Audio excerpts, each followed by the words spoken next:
Okay, so how about if you tell me your name? My name is Paulem Pallmeyerem. And what your rank in the Army was, and what platoon and things like that. In 3 years, I went all the way up to PFC. Private first class, yeah. And you enlisted, you said? I did enlist, yes, I did. So what year did you graduate from high school? I graduated from high school in 42, and I enlisted. I was in college in 40, toward the end of 42, beginning in September 42, and I enlisted in the Army Reserve Corps, and that they said they would let you finish the year, and then you would be drafted. You would be taken into service. But that didn't last that long. But in about in April or March or April, I got the news that I had to report for duty. So I did that, and then however, I was delayed 3 weeks because I got the chicken pox. and I found that when you're that age, the chicken pox is really bad. I really felt terrible, but that passed over. And then the doctor wrote a letter to the office, to the authorities saying that I had this, and so they delayed it 3 weeks. And what year were you born?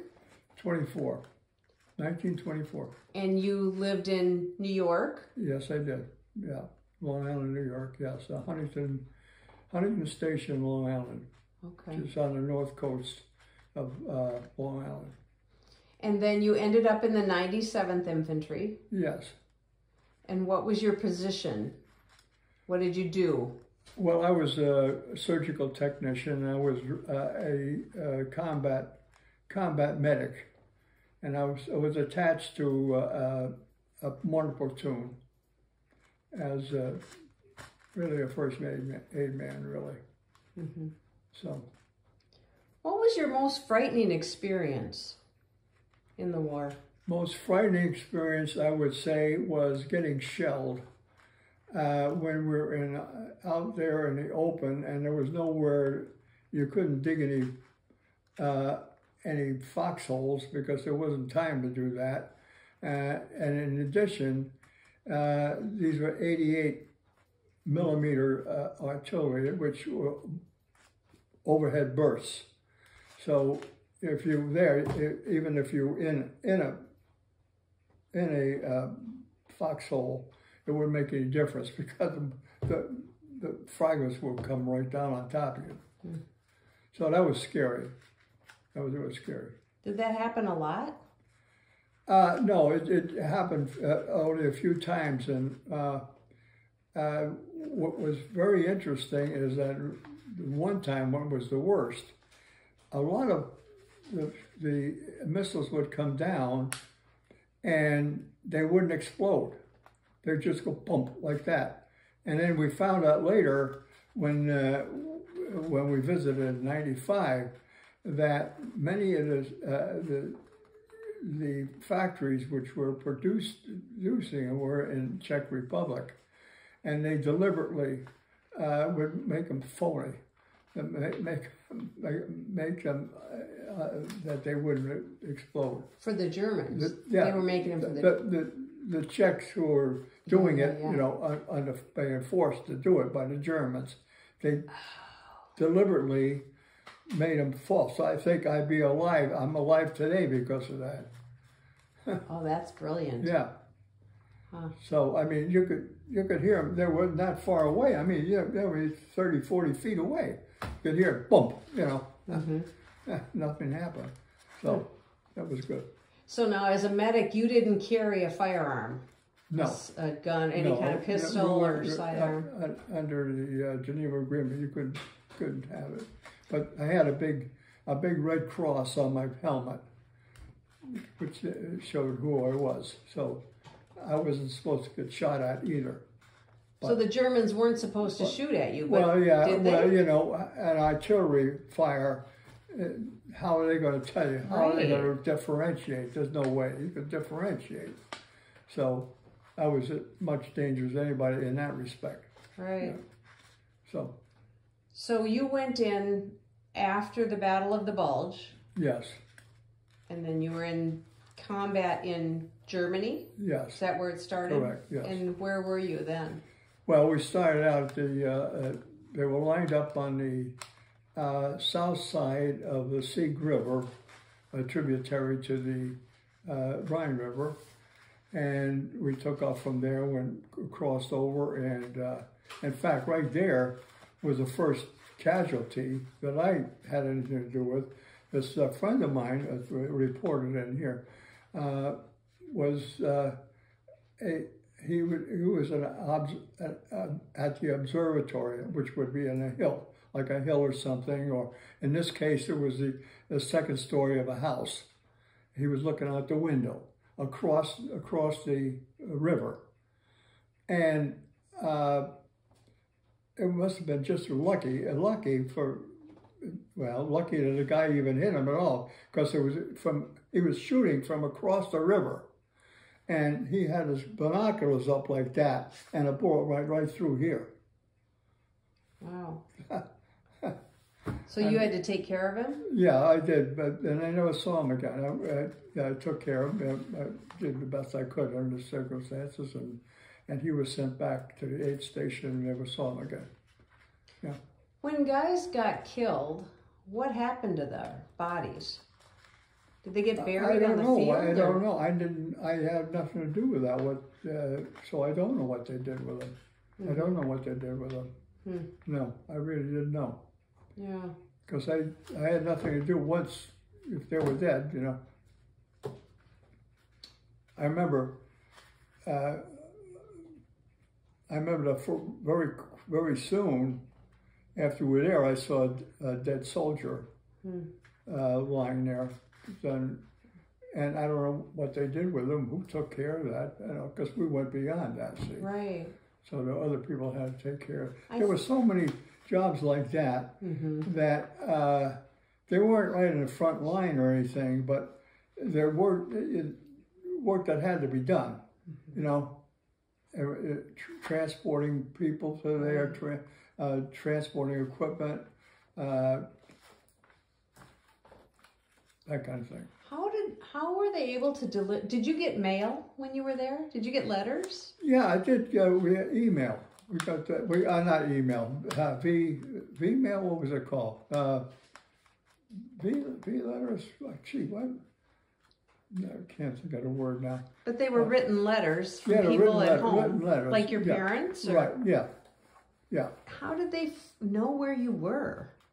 Well, I don't know how they knew it. They would just put the address down. Yeah. This unit that I was in, and it would find me. I guess that's how they did it. I can't recall. I mean, I find that amazing when you think of how many troops there were around Europe, and that they could find that you were in that company in that part of Germany. You know. That's a good question. I'm not sure. I'm not sure how that worked. So would you would be in combat? I'm not even sure. God. Yeah. I don't recall. So you would be in combat, and then you would get some time back, right? Yeah. I mean, we're off the front line. Yeah. And is that when you would get mail or any correspondence, and when you would perhaps write letters to your mom? That's when I would write letters for sure. But when I got the mail, maybe I'm speaking ahead of time. Maybe I didn't get mail there. I don't recall. I don't recall that. It's a long time ago. Well, it's 80 years. Ago. Yes. Yes. Yeah. So anyway, you moved through Germany. You ended up in Czechoslovakia. Yeah. And you were in AS? Yes. Was the name of the... Yeah. Were you first, you remember? Now I see it. My daughter looked it up, and she said that's Cheb. What's Cheb today?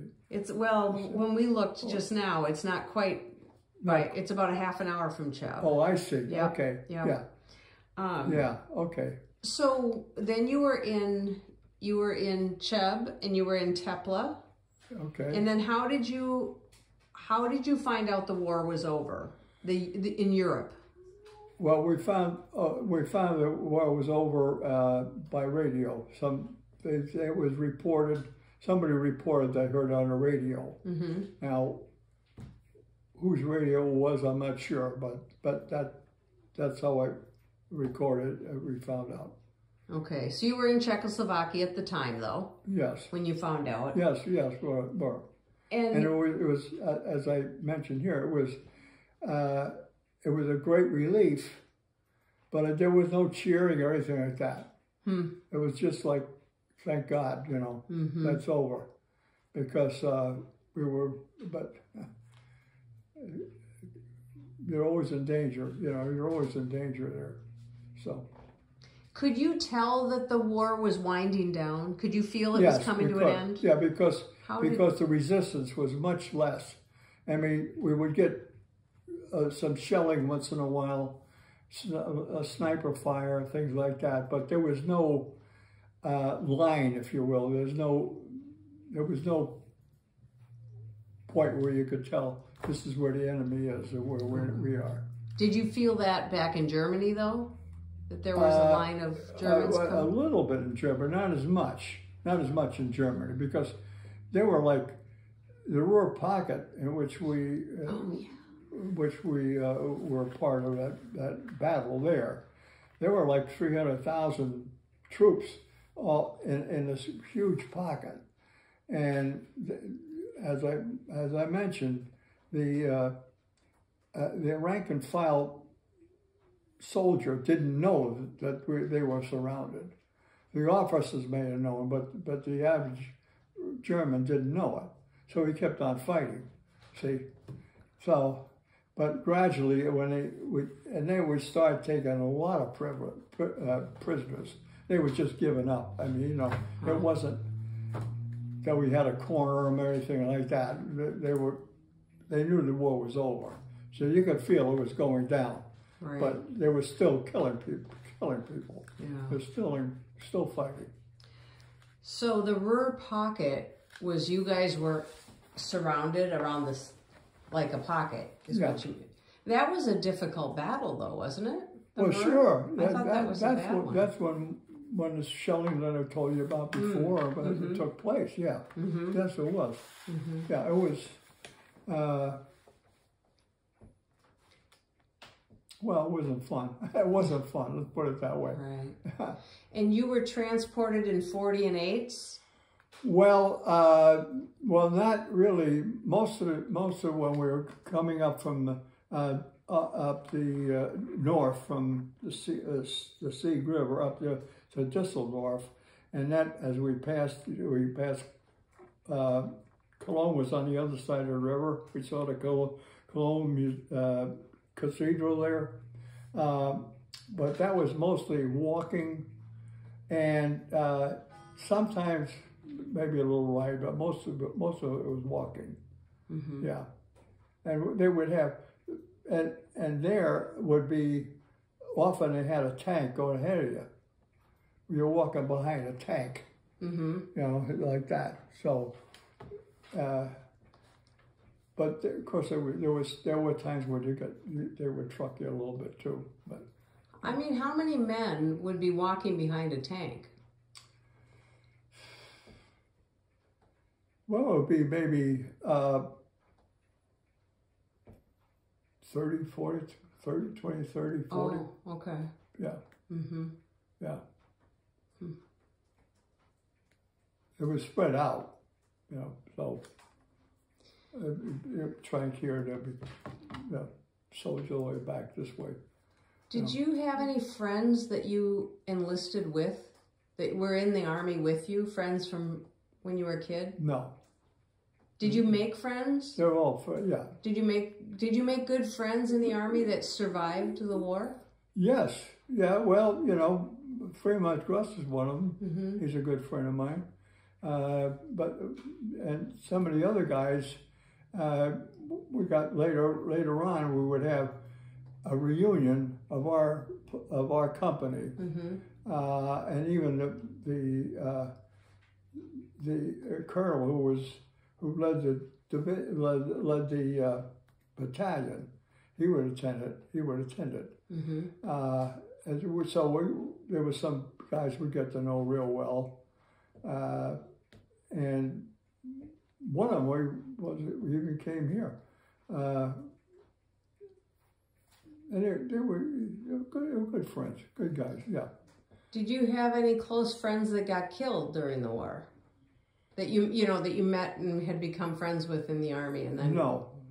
Well, other than the one I told you about, no, yeah. not. That was very lucky there. Yeah, I was lucky. Yeah. Yes. And did you ever get to Pilsen? No, I did not. And the closest you got, you think, was Tepla? I would think, yes. That's about as close as I got. Yeah. I mean, some of the 90s. I don't know how far that is from Pilsen, but that's as far as we got. Then we turned around and came back. Yeah. Okay. I mean, some of the 97th ended up in Pilsen. No, I'm sure. I mean, sure. Gets spread around. I'm sure. And then, do you remember how the Czechoslovakian people welcomed you as the war ended? Do you remember much about the local people? We didn't have a chance to see them much, to talk to them, because they immediately started moving us out. Oh. Yeah. And we went there just a few days, 2-3 days after the end of the war. Then they shipped us out. So we didn't have the chance to meet any of the population, people that lived there. You were saying earlier that you spoke German. You learned German in school. Yes, I did. And so you would go and have to speak with German households? I would have to have the dubious honor, if you will, of going to the house and saying, folks, we're going to take your house for the night. And I wouldn't tell them how long it was going to be, but often I would say, it's just one day, don't worry about it, because some of them would be afraid that we're going to take over their house for good. But that wasn't as much of a problem in the Czech Republic as it was in Germany. Did the Czechoslovakians speak German? Yes, I think in this area, most of them would speak German. But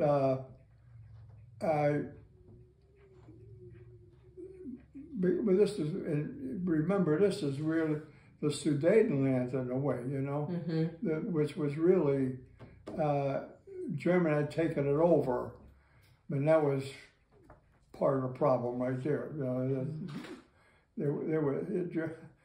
Hitler was just taking one right after another, Where did the people go when you occupied their house for the night, or? I don't know. They'd go for the neighbors or some friend, some family member or something like that. Yeah.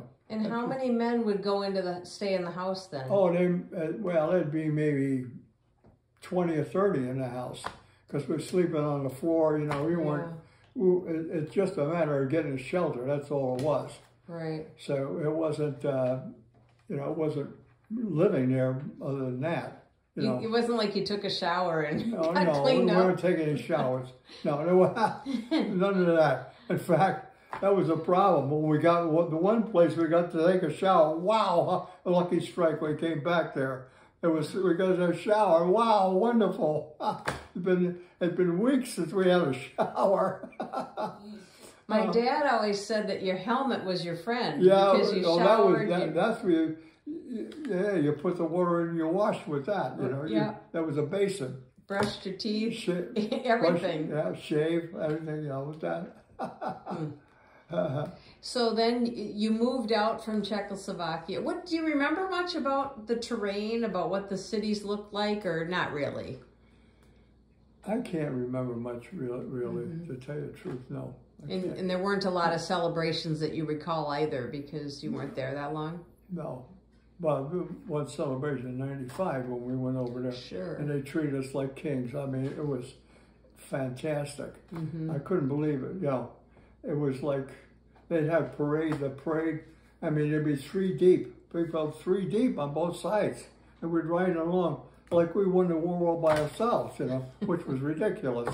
But it was so nice of them, man. It was so kind. Yeah, yeah. So then you got shipped back through Germany, back to France, and then back to the United States? Right, back to the United States, yeah. And then did you get some time off before you went to Japan? We had furloughs. It was 2 weeks or something like that, but then they added on to your travel time. So I think we had almost 4 weeks before. And then we reassembled. We were assembling in Fort Bragg, North Carolina, when they dropped the bomb. And so we thought maybe we would get discharged, but no. Japan hadn't really surrendered yet. And so they sent us up to Seattle and then on a ship to the Philippines. And then we never got off the ship down in the Philippines. They sent us right up to Japan. So it was 25 days at sea at that time. But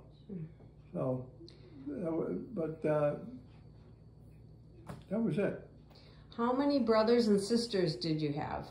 I had one brother, and he was in the service, but he was in the Army Special Aid Training Program, and he just keeled over one day, and it turned out he had a heart problem from that scarlet fever or something like that when he was a kid, and it damaged his heart so badly. So they should have caught that instead. When he was drafted, they should have caught that, but they didn't. How old was he when he died? Pardon? How old was he when he died? He died at 45, when he was 45. And he was in World War II as well? Pardon? Was he in World War II as well? Well, I'm telling you, this was World War I. Yeah, but this one he was drafted in World War I. I told you. Then your brother? My brother, yeah. He was 9 years older than I. 9.5 years older than I. Okay. Yeah. So he was in World War II? World War II, that's what I'm talking about, yeah. And your father, was your father a veteran? No, my father was a pastor. He was a pastor. And he was sent down to Hattiesburg, Mississippi, and it was like a chaplain. But they didn't have chaplains at that time that his church participated in. So if they had him at all, I'm not sure. But anyway, he served in a camp there, and he served as a pastor of the church, a Protestant church there for that time. And then when you got discharged from the Army completely, from Japan and such, then what did you do? Well, then I went back to the seminary.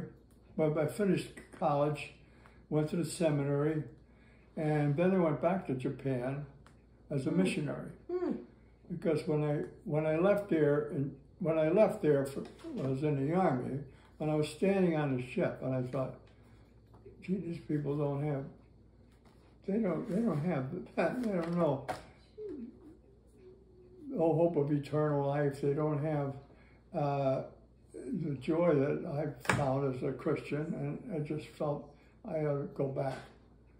And I did. So I was there for 6 years. I was a missionary.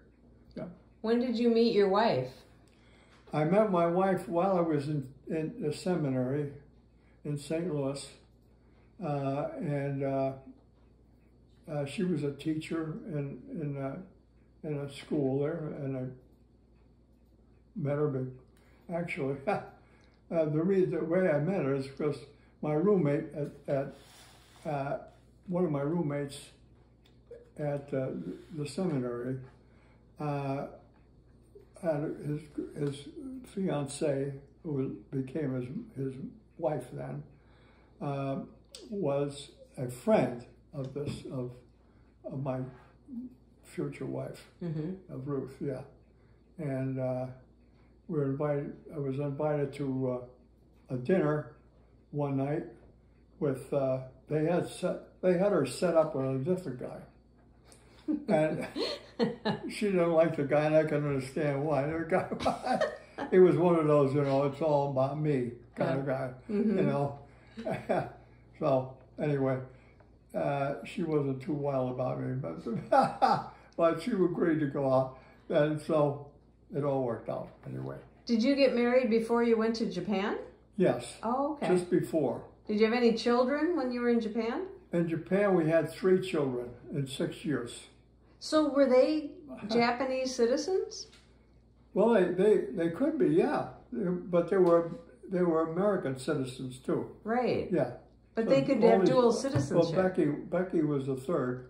I had Barbara, you met just before, and then I had a son in between, and Becky. Yeah. And then you came back to the United States, and then you moved around. You said because you were a pastor. Yes, I was a pastor in Hartford, Connecticut. Well, first of all, that was after I left Japan. I was a pastor in Hartford, Connecticut for just a couple of years, because after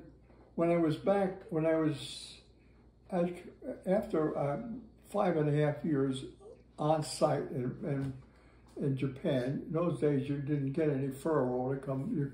You got 2 or 3 week vacation, 2-week vacation, but you didn't. You know, if you wanted to get back to the States, you had to pay for it yourself. And we didn't have any. We got so poor pay, so it was impossible to do that. So anyway, that. Well, I started to tell you something. I forgot what. Anyway, I forgot what I was telling you. Just where you ended up. So you were in different parts of the United States. I know. So when I came back for furlough, they gave you a year furlough, and which time you're expected to go around and go to different churches and try to raise money for the cause, you know. And every week I would preach somewhere, almost the same sermon, you know, but all over the place. Anyway, so that, so, but while I was there, I was right near the seminary there. So I thought, well, I'll just go get my Master of Sacred Theology degree while I do it. So I did that. And for one of the courses I had to take, but just to fill out, just to have enough credits. I wasn't interested in this, but writing religious education material. So I took that course, and when I was done, the professor said, who also was an editor at the publishing house, and he said, well, would you be interested in becoming an editor or something? I said, well, oh gee, I don't know. I just accepted this call to Hartford, Connecticut. He said, well, maybe it'd be a good idea if you did get some experience in an American church, you know. So I did a couple of years. Then he wanted me to come again. So I did become an editor and a writer at that time. And how long have you lived in Minnesota? Since 1975. Okay.